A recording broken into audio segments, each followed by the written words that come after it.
Facebook ɗon woɓɓe ɓen mémoire ji maɓɓe ɗin avancé no ha dépassé fayda ko wiyete Facebook kon kamɓe ɓe avancé ko yeeso ɓe woni ko ɗum waɗi wona yo yaltu ka Facebook sina ko welata ɓe andi ko ɓen ɗo woni ɗowde Facebook ko a jeeya ɓen ma jeeya leydi ma jeeya ala hunkun kefero moƴƴini no wallitorede sa wi koko falɗa yiide makkun tum yiyata are walo ma ya bismillah wa sallallahu wasallam ala nabina muhammadin wa alihi wa sallam ajma'in ko yen yetto Allah kanko woni huwinowo ko moƴƴo Allah woni moƴƴo si a waɗi ko hunde moƴƴunde fenditu fo Allah huwi mande jarrumo kanko Allah sa waɗi hunde ɓanganima wona ko moƴƴi haray insino toroɗa Allah yafuye muɗum idan haray iɗen jarni Allah moƴƴa nde moƴƴere ɗo nde waɗani en ɗo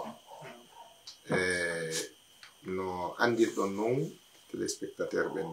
daaroɓe Guinegu TV daara lefi meɗen e page ji meɗen walla heɗo yewtereji ɗi sukaɓe meɗen sakitata e réseaux sociaux ji mi landa landal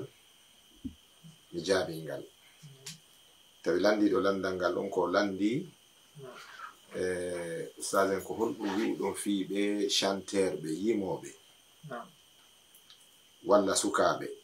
fuyɓe o wodiri wala non tawoɓe eɓe yaade makka ɓe waɗa umra ka sumayeje ma woɓɓe no hajja ko honɗum wi ɗon fiiɓe mi jaabi landal ngal wontum no wi'ete non ka ngalaw an tawi fayda ɗum ɗon fof ka soggande ala e ko jama o sakiti kon mi jaabi landal ngal komi faami maggal mi holli wonde non ɓe sukaɓe meɗen worɓe e rewɓe yimoɓe oton sikku ɓe lutti oton sikku battane ɓe boni neɗɗanke en tant que no wuuri himo wawi wadde ko welata Allah Allah yarlo mo nata aljanna wota goto kadi haranoɓe kadi yenna huɗa so tawi en gollitiri gandal e faamu ko qur'ana janni en kon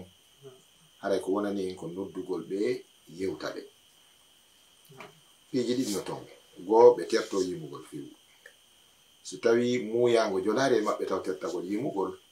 no woodi ko wona yimede ton ko tata moƴƴana en ɗum ɗon no hani accude ɗum ɗon ɓe accay hami inni sabu ɗum mi falete yidugol e o sonnajo ɗo Aisha Kindiya Boma e Saifon kono ɗon andi sa woli haala ɓe wi wo haala no ewa ndiyam mo be yerumiran hummukum woni ƴogude mo be e faamu mum no gasa woɓɓe faama ko ella woɓɓe faama ko hawri ɓe ɓuri jortade non ko sawaba tindugol e ɓe hiwrodira e maɓɓe andidira e maɓɓe si tawi yiriɓe ella haɗa ɓe ella on no gasa kamɓe kadi ɓe yira en ella ɓay koye ɓiɓɓe adama koye faljoɓe ɓe yiltani sabu no woodi ko woni hakkudeji meɗen go ko julɓe ɗiɗi koye ngendal guinéenɓe jibinande leydi meɗen ɗo egan haray koye nder ɗum ɗon allahu tabaraka wa taala waɗi kanko Aisha kanko tigi noddilan o hiwri o wi ko min Aisha o wi yumma an ɗaɓɓirilan yomi noto noddago mon ngo fiye yiiɗo min ni yumma meɗen no hon to mi yami hiwroɓe o wi ɓe seni makka min ne akisa ñande ɓe hewtiti wo kala ka ɓe wontiri lagine yetola mi yami hiwroɓe ka aéroport mi programme no fi jaɓɓoyagol ɓe min e ɓengure anden hara ko min tigi addi ɓe han ɓe hewtike galle maɓɓe ɗo kono tawi ɗiɗen ka sorti meɗen teleɗen sigiri fewdo ɓe hewtiti haɗi ɗen sigiri ka sorti mo wannoɗen gon ɗo caravane on donc ɓe arti ɓawa meɗen ko ɗum waɗi ɓay en hewti Conakry mi humpitike wonde ɓe hewti mi tawi yomi déplace o Conakry mi ara hanka maɓɓe ɗo mi hiwroɓe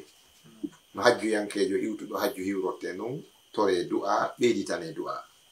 kamɓe ko ɓe ɓeyditante ko Allah jaɓanɓe hajju on Allah waɗana ɓe joddidin naadugol ɓe aljanna kamɓe kadi ɓe du'ano en ɗiro hajjuɓe meɗen fof yo Allah ɓoynu en e dow baraji mum ɗi ɓe hajji yaari ɓe Allah newnan en toroɗen ɓe du'aji donc ɗum hewtinen ɗo si tawi Aisha weltike haray ko enen ɓuri weltade sabu so newnano wonatano kanko tigi hari o yiltitike jaka Conakry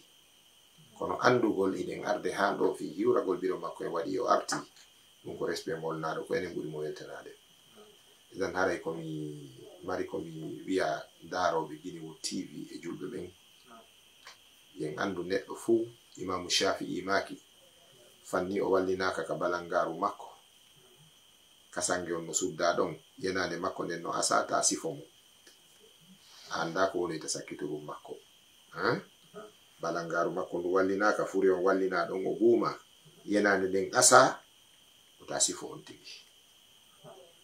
ko Allah jogi dernier siffle on Allah jogi dernier mot on kono ko yumma Aisha sifani en kon ɗo yo ɓiɗɗo ma ya tutu da nawni ɓiɗɗo ma wiya nene ɗum no haaɗi kano lammi o maɗɗo ɗen o ndara giggol nene ko han ɗo hay kefero siɗiri nene mu Allah waɗa e barke makko nde famudide moƴƴa e ko seeɗa ko ɓe sifi kon ɗo ko o accayno o janga ha e 10 heures doga yataɓe ka lumoji ala ɗo lumoji ɗin takko ɗo kawa andaka ha so wiya Aisha joni la star o sikkuɗo na barki kala ko goɗɗo nangi so yuloyay ko be barki kinɗo tamo donc joni noon haray Aisha ko toroto ɗen mo ko yo ɓeydu jogitagol biro makko ɓeyda ka wonno ɗum o ɓeyda jogitade jama on o wattana haqqil kadi e diina kan sabu ko recours sakkitoro bani adama on non o darano ɓeyditira alluwal jangugol ngol ko fuɗɗano jannede o ɓeydita inchallahu o ndara kadi bani adama fuu o naɗi fuu o wolante ko yogaji o wolante haqqil makko kin tummidiroya ko heddi kon haray o faami kon faala wiide kon kala mo diina kan ɗowti mo needi diina kan ɗowti ha Allah ƴettitimo ka diina ɗo o malete faami joni noon ɓay ɗate mum ɗen no woodi ɗum ɗon en wallidira na ko yimɓe yaha e fillagol waɗa commentaire ji mum be e faamu mum woɓɓe haqqillaji ɗi no raɓɓiɗira bukkol to tiru woɓɓe kadi no juuti ha fayda feƴƴi haqqila e wol ɗon andi enen nini kayo ton o Facebook ɗon woɓɓe ɓen mémoire ji maɓɓe ɗin avancé no ha dépassé fayda ko wiyete Facebook kon kamɓe ɓe avancé ko yeeso ɓe woni ko ɗum waɗi wona yo yaltu ka Facebook sina ko welata ɓe andi ko ɓen ɗo woni ɗowde Facebook ko a jeeya ɓen ma jeeya leydi ma jeeya ala hun kon kefero moƴƴini no wallitorede sa wi koko falɗa yiide makkun tum yiyata are walo ma ya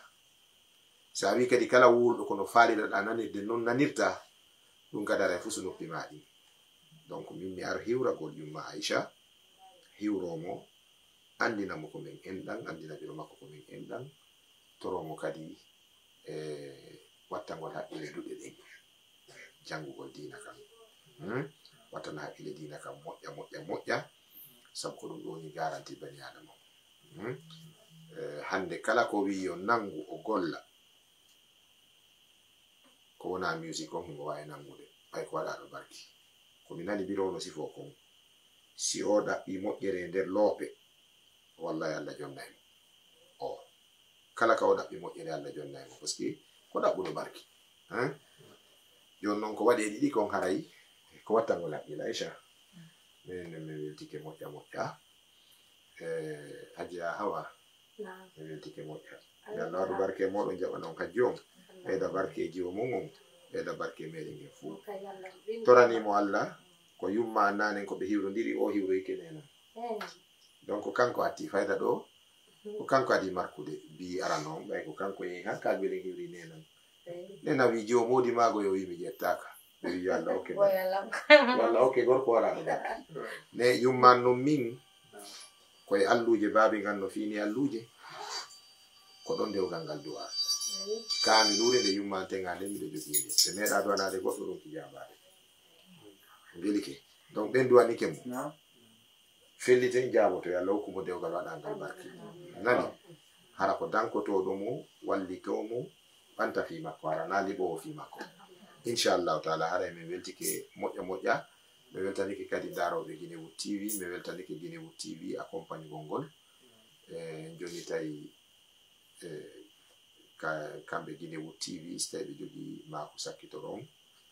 kono be mi profita ɗo mi salmina mbuma kadi ko wontiri o belajo o humpitoto de ɗo yewtere kanko kadi o newnirani ɓay ko ɗum ɗo mi fala na marto mi jogi wona laɓi mi jogi wona hoyre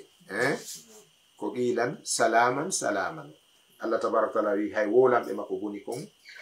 ko ya wolamɓe ko moƴƴi wa iza khatabahumul jahiluna qalu salaman ko haala moƴƴatu mi salminan buma kala ka o wontiri kan kadi ara inchallah yo Allah newnin nin kadi min jooɗo kanko kadi ko ɓurete yewtude kon inchallah are caméra tawa bayi inchallah a wonay hoorejo kadi dal ton assalamu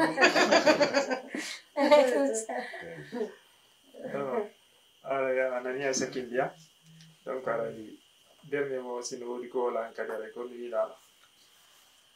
dernier mot ngo ko min nataka toujours ko la welti naam ko tawata ko min Aisha mi himo mi jodo dai e holoraɓe ka diina men la welti moƴƴano ka diina l'islam la welti moƴƴano puisque minen meɗen andi ko min ƴetta ɗon ko min waɗa ɗon andi minen meɗen waɗa nokkugo mi tawata vetmimo landikelam min nayi ɓeɗo ɓe mari gandal ko ɓe mari kon wata estimugol puisque kamɓe ɓe suɓike ɓe wuli fi amen fi andintingol men minen kadi dow ko min julɓe meɗen duwa wawgol waya julɓe ɓen non ko min nata miɗo welti ɗum ɗo noon kadi ɓe anday noon kadi mi wetiɓe puisque mi fodali ɓe mais piiji bo mi wattanayilla mi ndaare puisque lambari ɗo ɓe mi lansi defi ɓe o jande kala mi yatetemo lambari ɓe mi lansi defi ɗo inchallah